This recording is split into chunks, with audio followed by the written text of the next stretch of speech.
Would you believe me if I told you that back in 2011 there was a massive free roam game where you use Mii's, play over 50 activities, drive, skate, water ski, snowboard around this 4-part massive island which has a city, a beach, a mountain grassland and a snowy mountain area? You wouldn't believe me. Of course you wouldn't.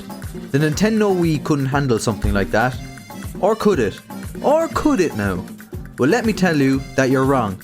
There was a game that had all the above, and many, many more. Go Vacation was the third game in the Wii Ski series. It was released on October 11th, 2011. It was developed by Namco Bandai Games. The first two Wii Ski games were very different to Go Vacation. All they had to offer was skiing and snowboarding down a shitty mountain. I don't think these games are very good at all. But hey, third time lucky, huh? The third game was a very ambitious title. Instead of the one mountain like the previous games, this one had 4 and they're all very unique. All with their own activities, customization, vehicles and collectibles. Now if you didn't believe me at the start, you definitely don't believe me now. But there's more. With 50 activities, there's a small game modes and different levels with them. Even though it says 50 activities on the box, there's more like 75 or even 80. Now sit back and relax while I take you on a trip to Kauai Island, where I'll tell you about one of Nintendo's most underrated games ever. The best way I can describe this game is that it's a party and sports video game.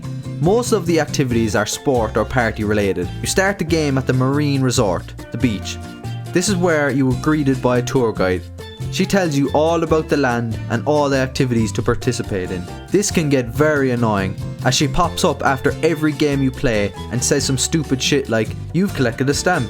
I don't care. Leave me play the game in peace, please. There is a wide range of sports at this beach, like water skiing, water gun battles, surfing and many more.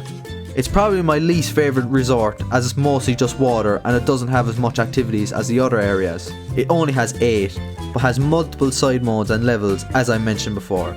This map is massive, but it gets even bigger when you click into the surfing game. It takes you out to another small island where you can collect hidden treasures and talk to people. It would take forever to run around the whole island, but don't fear, this game has a lot of vehicles to get around the map. It's actually incredible. For the marine resort, you can water ski, run, or drive an ATV. There are certain vehicles for certain areas. It is fantastic. I'll get around to the rest of them later on in the video. After you've played all the games in an area, the next resort is unlocked. With that said, say hello to Kauai City, a beautiful city on the outskirts of this island. It has the most activities in the game, 17 games to play. A lot of these are not sport related.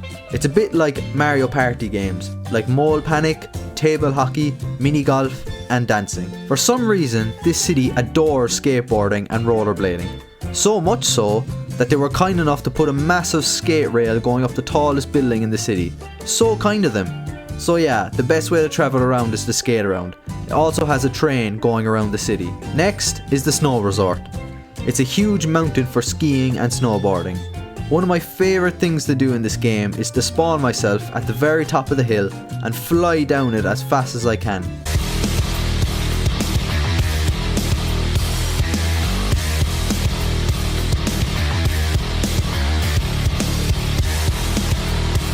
You can travel around the resort with a snowboard, a snowmobile, a snow tube and skis. And the final and my favourite resort is the mountain resort. It's the biggest area of the entire map. There isn't much buildings or civilization. You have a castle in the middle of the map and a tour centre. The rest is just activities. It sounds so boring, but it's so much fun. Mostly because of the vehicles you drive. You can drive an off-road car around and it's brilliant. It also has a massive mountain in it. It has a river running down, and again, the best thing to do is to jump into a kayak and row down the mountain as fast as I can. So that's basically the 4 resorts in a nutshell. I could talk more about them, but we'd be here all day. Let's talk briefly about the games you can play. Since there's 50 activities and a lot of them have multiple levels and modes, most of them are very bare bones. I'm not saying the games are shit, but you could finish most of them in about a minute. Racing modes is where these games excel. Since the map is so wide with so much space, the racing variety is insane. From racing in the ocean to kayaking down a mountain, it's so much fun. Everything outside of racing is just a plain and simple minigame. I'm not complaining though. The sheer number of activities makes up for it. They definitely picked quantity over quality. Since the map is so big, you need transport to get around, and this game did not disappoint. The amount of ways to travel a map is insane. Remember, this is a Wii game, so you can obviously run around, then you can use ATVs, bikes, jet skis, skates, skateboards, trams, trains, snowmobiles, tubes, snowboards, skis, horses, cars, kayaks, and more. And don't worry, if you're too lazy to travel around, they have multiple spawn points around the map. I always say, it's the small things in video games that makes them great. This game is full of tiny little details that makes it feel more immersive. The further you advance through the game, the more stuff unlocks. You can go through the game with a pet dog if you want. He or she will follow you around the map. It's quite cute, I must say. You can choose between night and day or sunset, sunrise in the main menu. There are NPCs everywhere. Some of them you can ask to follow you around. The little icons on the spawn points are a nice touch. There are certain points on the map where you can take pictures. If it wasn't good enough already, you can play the whole game split screen with someone on the same console. It's very well done, especially since you can play the whole game together. Sadly though, you have to be in the same resort for it to work.